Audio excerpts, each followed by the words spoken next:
So hey everybody, welcome to this new series that Kelly Matthews and I are doing on marriage counseling and marriage in general. Kelly and I are going to address several different topics. I think we're sort of aiming for about 6, but maybe we'll have lots of fun and we'll just keep going. But we kind of talked about, we'll address infidelity, we'll talk about parenting and the parental triangle, and that'll make more sense to folks when we talk about what parental triangle means, conflict and distance. And actually, Kelly, I thought we might add divorce to one of our topics. It's one that I don't usually address, but I think a lot of it could be very helpful, I think, and thinking about it through the lens of Bowen theory. But I want to introduce Kelly. Kelly is based in Evanston, Illinois, near Chicago. She's a licensed clinical social worker. She's been in practice for about 20 years and doing this work. She attended the Bowen postgraduate program, started around 2003 and finished up in 2005. And she is now one of the faculty at the Center for Family Consultation there in Evanston, Illinois. So I'm really glad you're doing this with me. I'm glad to get a chance to know you a little bit better and just to have these conversations about, kind of a different way of thinking about marriage, thinking about the family. And today's topic, we're talking about marriage counseling in general and kind of the differences that that you might see in conventional counseling and then in marriage counseling that's based in Bowen family systems theory. It really is a different, and unfortunately it's considered unconventional, but it's the most common sense approach to me that's out there. So I'll invite you to go ahead and just sort of comment what differences might you see in the two different kinds of approaches. How would you see Bowen family systems theory and therapy, and how has that informed how you work with couples? Sure.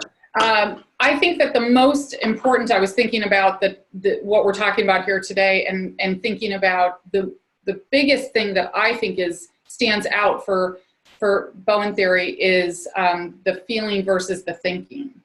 And I think that most of Bowen theory is based on really good, clear thinking, lots of facts, lots of logic and reason. And not to say that other conventional theories don't have that, but I think that there's a large emphasis on feelings and how people are feeling themselves toward their spouse or partner. And I think that can get very, very dicey in terms of trying to be clear and concise about what one is thinking if there's just a focus on feelings. I think that it's so important to understand the human context of marriage or partnership, long-term partnership, with both of those things, with both feeling and thinking going on, cognition as well as emotion. And I think that that is what I think the biggest draw would be to Bowen theory, and the biggest help actually to couples is that it is much less about feeling and much more about thinking. So that's the one that's popping up to me the most. I think as we're talking, I'll think of something else, but that's the one piece. And if I were to describe that to new clients, that is exactly what I would. Kelly, can you say that again? You froze, at least on my end. That hopefully get you thinking and maybe less emoting. Yes.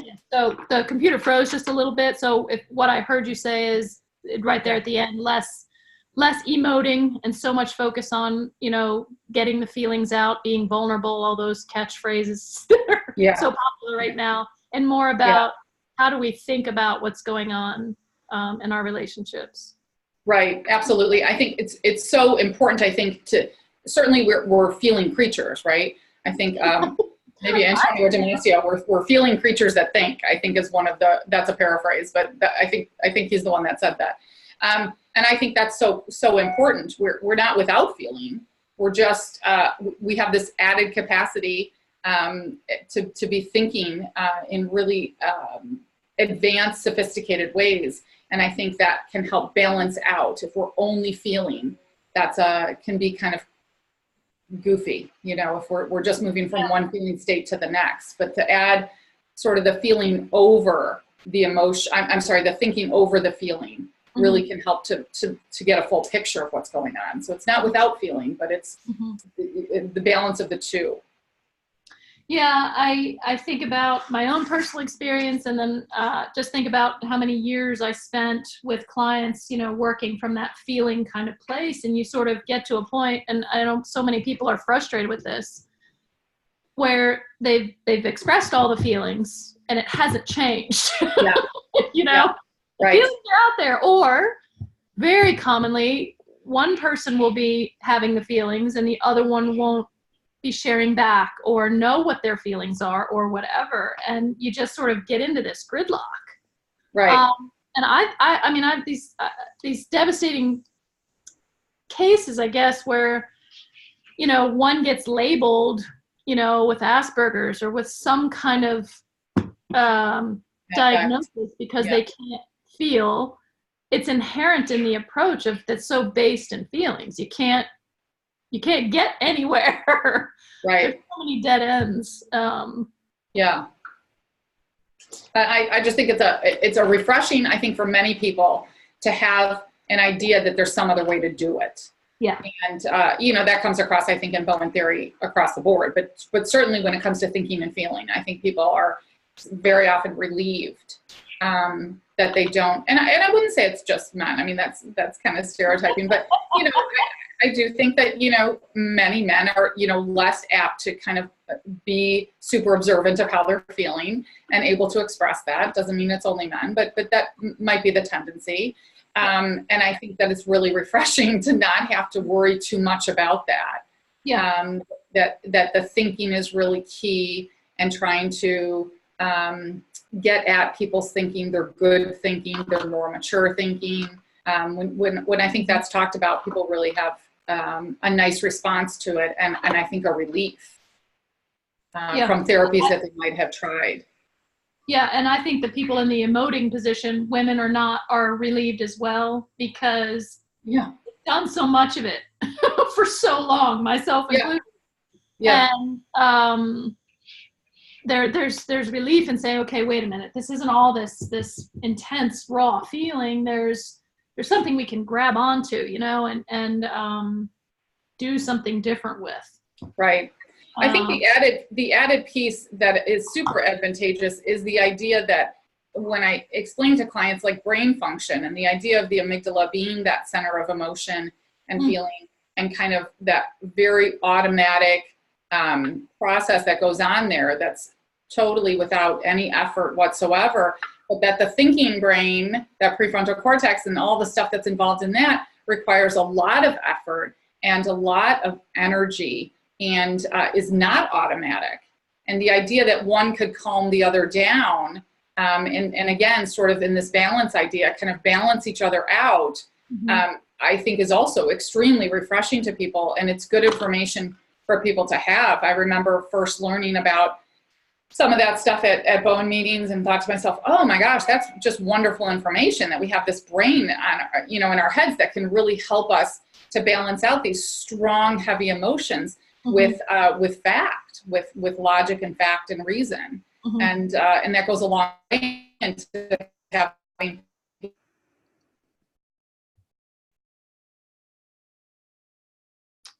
So we are frozen. Stuff would be done about that, rather than just trying to calm down, which is sometimes more amygdala activity when we're just trying to hurry up and calm down, just calm down, just calm down. That's got its own level of anxiety with it. And so being able to think facts and laying that over top of the feeling system, and being able to see that kind of teeter-totter shift that can happen is extremely helpful to people.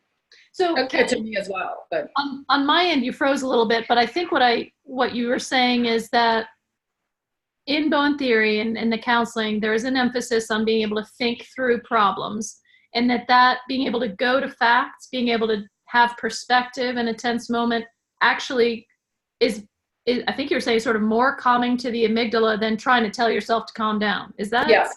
Yeah. Okay. Yes. Yeah.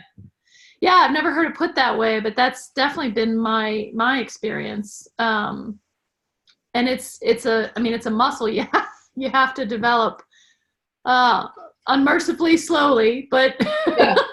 but it's worth it in my opinion. I think so too. I think it does take practice, and I think that the practice is the journey. The practice is doing it. People can often get frustrated with it not working faster, and I get that. I can get frustrated with that myself. But the process of doing it is actually doing it. So I think that that's extraordinarily helpful as well. Not just the product at the end, but the process of doing that is really good work. Easy to get focused on the end. Yeah. Yeah.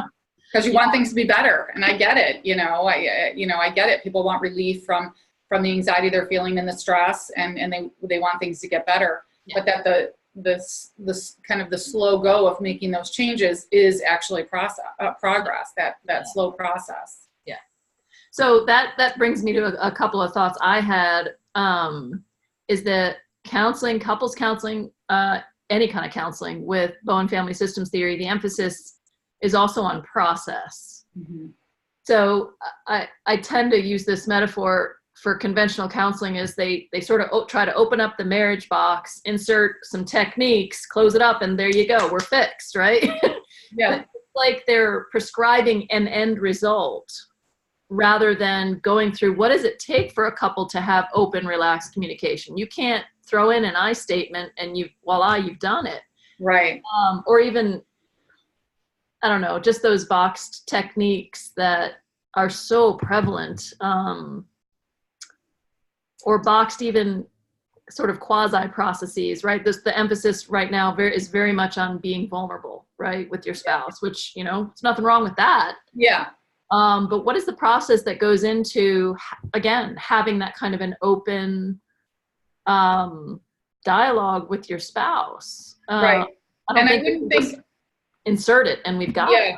Yeah, and I wouldn't think of the vulnerability as the end either. The product, that doesn't make sense to me either. That's great to be vulnerable, like you said, but what what else is there? It's not just, oh, I'm vulnerable and now everything else is going to fall into place.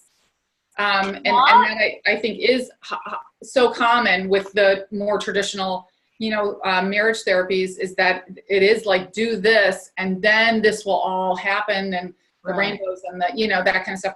And I think that, again, vulnerability just part of the process.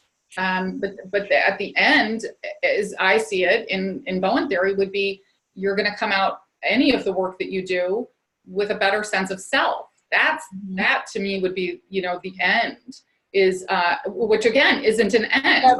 Yeah, a better sense of self would continue to death. So ideally.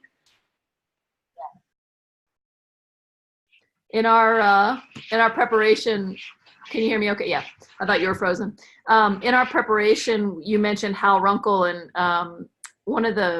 because he's written a book, what was it? It's called The Self-Centered Marriage. Yes. I'm more familiar with his first book, the Scream-Free Parenting book, but yeah, I remember in one of the trainings I did with him, he shared that you will never arrive. Now, this is probably 10 or 15 years ago for me, so it was like a new thought.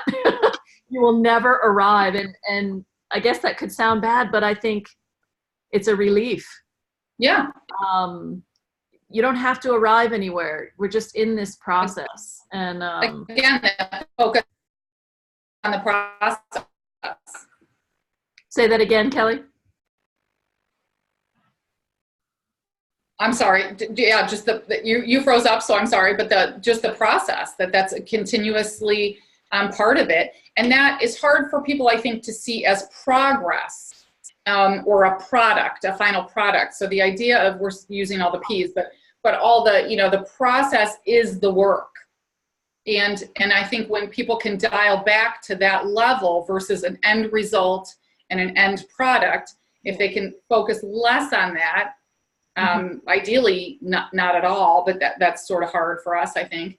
But if they can focus more on, this ongoing process, and that it's a bit better than it was, and that the changes are small, but the changes that last are going to be small changes, We're just, we're just trying to inch it along.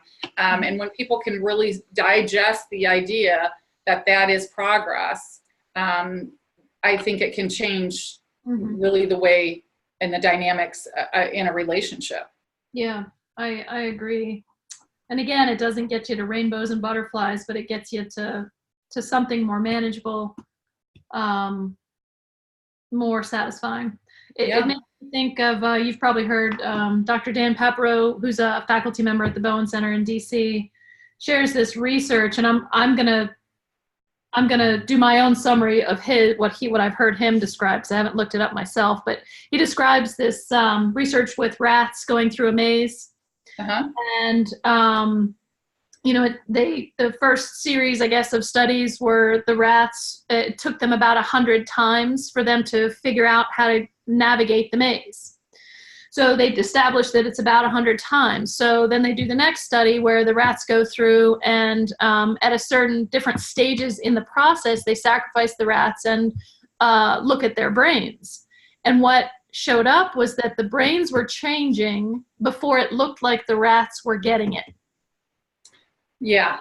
So along this idea of, it might not feel like you're making progress, but like you said earlier, we're in it.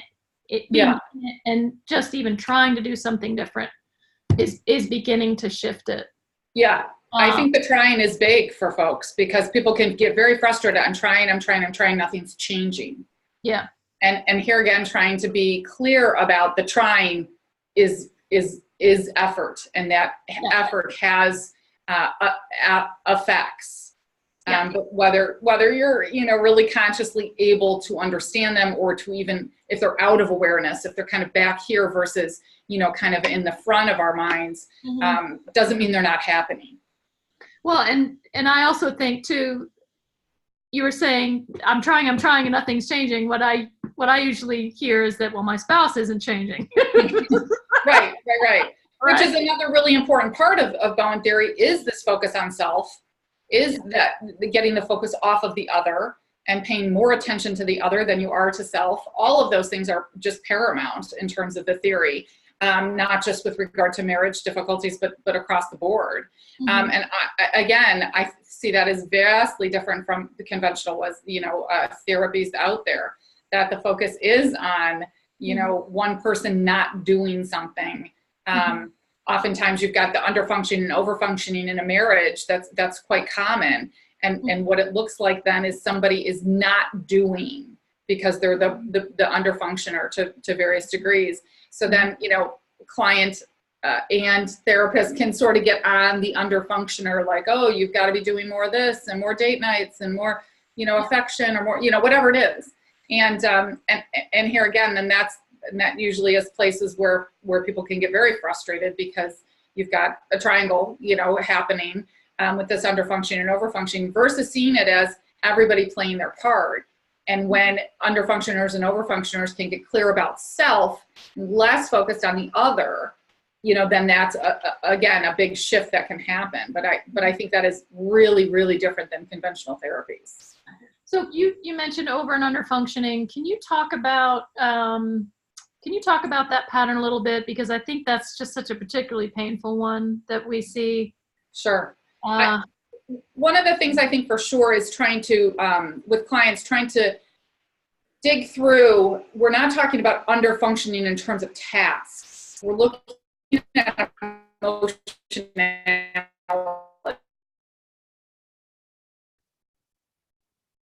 Or doing enough. They're not doing enough. Oh, sorry. There we go. Yep. So we're not, better. The last thing I heard you say was we're not thinking of it in terms of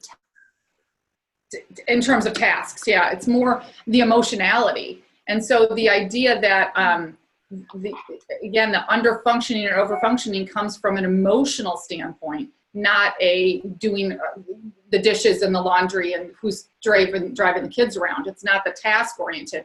Again, in marriages, especially with families, you can get very mired in that stuff, and it's stressful. I'm not denying that, but that's not the overfunction, underfunctioning. Overfunctioning and underfunctioning is the emotionality that goes into it.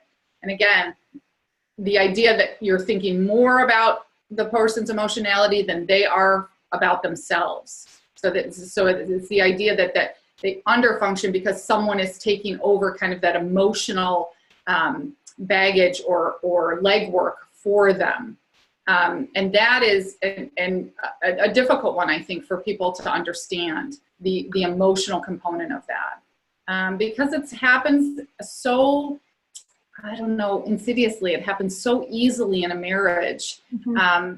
You know, I have friends or colleagues or even clients that will talk about, well, you know, I'm the one that keeps in touch with his family, or I'm the one that keeps in touch with her brother, or I'm, you know, and that idea, it's nice, and there's nothing wrong with that in and of itself. But if you're looking at it from the standpoint of, I don't have to do that because my spouse is doing it for me, again, in an automatic kind of way, this isn't usually stuff that we're conscious of and thoughtful about. But if we find ourselves, that's in the back of our minds, that we're not attending to our relationships in the way that we should, and relying on someone else to be doing that, that's over and under functioning. Mm-hmm, mm-hmm. And also the reciprocity behind, you know, which is of course inherent in that, and that everybody's in it. Both parties are playing a part in what's happening, and oftentimes, and under and over functioning, people don't, you know, one or both feel like, you know, what can I do? I'm just doing what I have to be doing versus I'm actually contributing to this. Mm-hmm, mm-hmm. Over functioners will often say, well, if I stop doing it, no one's going to be doing it. Yes. Which is very tricky to get people to, you know, to kind of lean back off of all that over functioning. Yeah, because you're right. It might not get done, or it might, you know, Christmas or holiday might be a disaster because you backed off of your over functioning there. So it's true. Those things might happen, and they might be unpleasant. And here again, how do you talk to people about taking a chance to do something differently that might be more unpleasant, at least in the short term, mm-hmm. than continuing to do what they're doing? Mm-hmm. That's a choice everybody has. They can keep doing what they're doing. Mm-hmm. But if they want things to shift, they might have to make a choice to do something that is going to be initially maybe make more anxiety, right? Bowen talked about that pushback. When you try something different, you might get people initially pushing back and saying, no, go back and do it the other way. This is not, I want no part of this. And I'm going to sort of push you pretty hard sometimes to go back and do it the way we used to do it.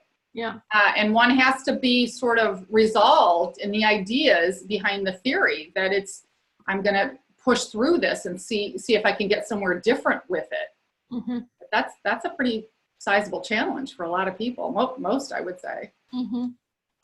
So I'm so glad you're talking about it like this in terms of defining the over and under functioning in terms of emotional functioning. For whatever reason, it took me, as much as I've studied Bowen theory, it took me a long time to understand that that's what it was. It had nothing to do with the tasks. Mm-hmm.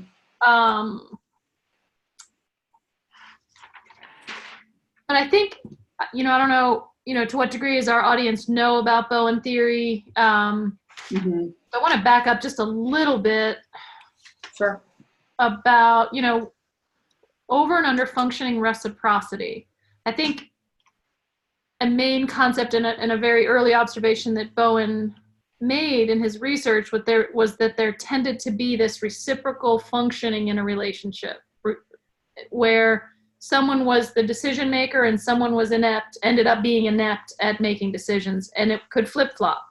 Yeah. Or someone was resilient and capable, and the other one is, you know, the opposite. And again, they can switch. And I think that's the important piece, is that it's a dynamic. I think we tend to feel like, I don't know, can you hear me, Kelly? There we go. Froze up for a second there. Can you hear me now? Okay. Yes. There's a dynamic where that it is dynamic, but we tend to feel like it's set in stone, like my husband is this, my wife is this, versus seeing it as something that's moving, you know, hurtling through space, if you will. Can you speak to that a little bit, or? Yeah, there's something really helpful in two adults, you know, managing a family and a household, and somebody paying the bills and someone taking care of the grocery shopping. And not that can never change, but you know, maybe you find your wheelhouse, you know, someone is better at cooking, or someone likes cooking more, or someone that's more important to them, and so they take on that task. Marriage is full of opportunity for that sort of task taking, and what's the word I'm thinking of? Expertise.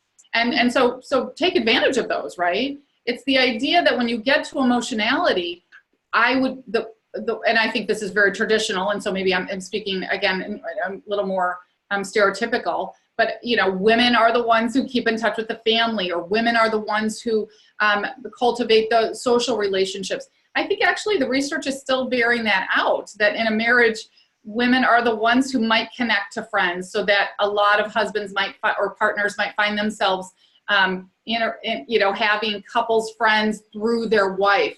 I think if I'm not mistaken, the most current research is still saying that that's true. But regardless, it is important to have some of those distinctions and some of those who does what better. Okay. And that's not to say that some of that doesn't enter into the realm of emotionality.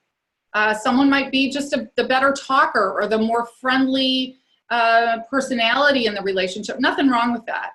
But I think when you're talking about extended family, people's nuclear families that they were raised in, and then extended families, really looking at that from a standpoint of how do I spend more time and more effort on my relationship with those people in my family, not to exclude the partner's family, but that really is primarily their responsibility. And I'm sort of an acquaintance to those relationships, but that's not my job to get in the middle of, my husband and his mom, and how that relationship goes or doesn't go, or any of that stuff. And so the emotionality, again, being paramount, and that's for everybody to decide for themselves. No one else can say, you're the overfunctioner and you're getting into my relationships, or you're not doing enough in your relationships. That's to the self. The self has to decide whether or not they're taking care of their 50% of each of the relationships that they're involved in, or they're not, and then decide to do something about that or not, versus the spouse or the partner or the whatever saying, this isn't going well. And again, that being an overfunctioning, that I see you not getting along with that person in your family. You really should be doing something about that. That's not good for you, blah, blah, blah, versus just being able to step out of that and realize how challenging that might be for that other person. Does that, I don't know if I addressed exactly what you wanted. Yeah, no, I think that takes it to another level. And it also brings up another difference, I think, in Bowen theory and therapy to conventional, and that is this work that we do with extended family. And I guess I find that so many people just kind of aren't into this part of it. The folks who do better are the folks who do this. Meaning they work with their extended families. They begin to think about things much more broadly than just we two. And it can be an unpopular idea.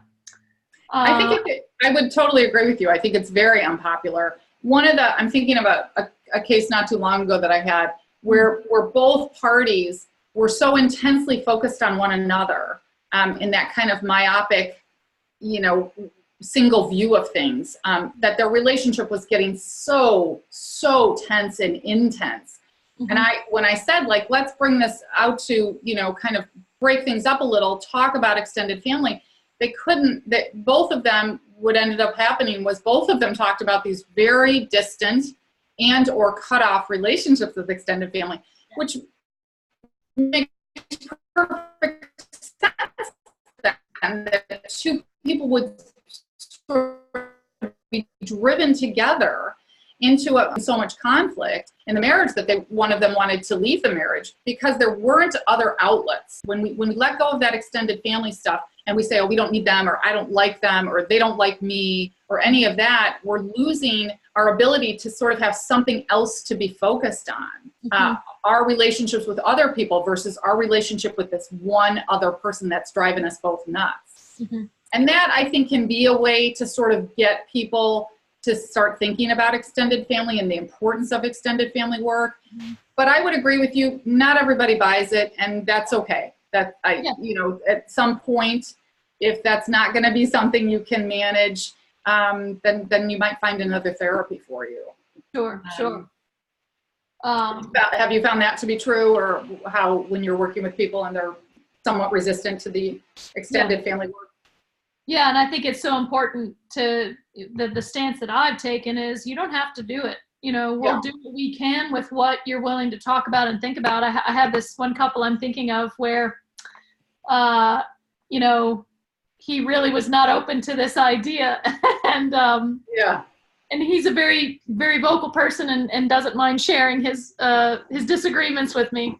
They're great to work with, but they came up with this metaphor where, it's like you have a room in your house where, all the junk goes, all the unopened boxes and just the stuff, and it's full to the rim with all the junk, and you close the door and you act like it's not there, but it's always there. Yeah. And that for him was this metaphor of that's the family work, and they're slowly getting there. Yeah. But to take the stance that you don't have to do this, and to do it, if the only way to do this, because it ain't fun. Sometimes. Right. One of the things I learned about my family when I went back into it was much love to laugh, and how much of that laughter was, and it was really refreshing for me. It's like, oh, it wasn't all bad, but the only way to do that work, I think, is if you want to do it, or if you're curious. You've got an internal something that says you might want to look here. And we're not looking for wounded children. We're not looking to confront parents, right, of what they did when we were little or whatever. It's more to try to get to know them as people, and to try to act like an adult when you're around them, and not just act, but be one. Yes.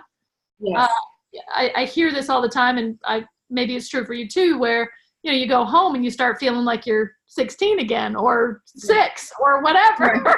Right. And how do we get back there and be more of a self in that context? Right. And one of the things I know that when I'm thinking about extended family in my mind, whether or not my clients are doing that's okay. I'm thinking about it. I'm thinking about the isolation, this particular couple I'm talking about. I'm thinking about the isolation that they have, which just drives them closer together, which then, again, conventional therapies are you have to be communicating better. You have to be spending more time together. You've already got an intense relationship with people not able to even spend what little time they are spending together without conflict and or distance. Yeah. And then conventional therapies are saying, do more of that, do more of that, do more of that. And I think if you just could say, like, do less of that, spend more time, talking to your parents, spend more time talking to your grandparents or your aunts or uncles, that's actually going to ease up the intensity in this duo, in this dyad. I think people can, again, feel relief from that, but not everybody can get there, and that's okay. But I think that oftentimes the push on marriage therapy is to do more. And the idea, I think, oftentimes at the beginning, certainly of bone theory, would be to be maybe doing a little bit less of the togetherness, right? A little more work on your own, a little more work on your own family, your own responses, your own emotions, your own thinking, that stuff, versus kind of more of the togetherness piece, which is, I think, another big difference between bone theory and other conventional marriage therapies. Yeah, we don't have endless amounts of energy to dump into our marriage. I mean, there's a point. Yeah. Less is more. Yeah, that's a great way to put it. I might write a blog post on that. Actually, less is more. Anyway, well, we're about out of time today. I think we covered most of our soapboxes for this episode. And stay tuned for our next one. I'm not sure if we'll talk about infidelity in the next one, but we can be flexible about that. Any final thoughts, Kelly? No, that's it. Thank you very much, Miriam. I appreciate it. This was fun. Yeah, it was great to talk to you today. Take care.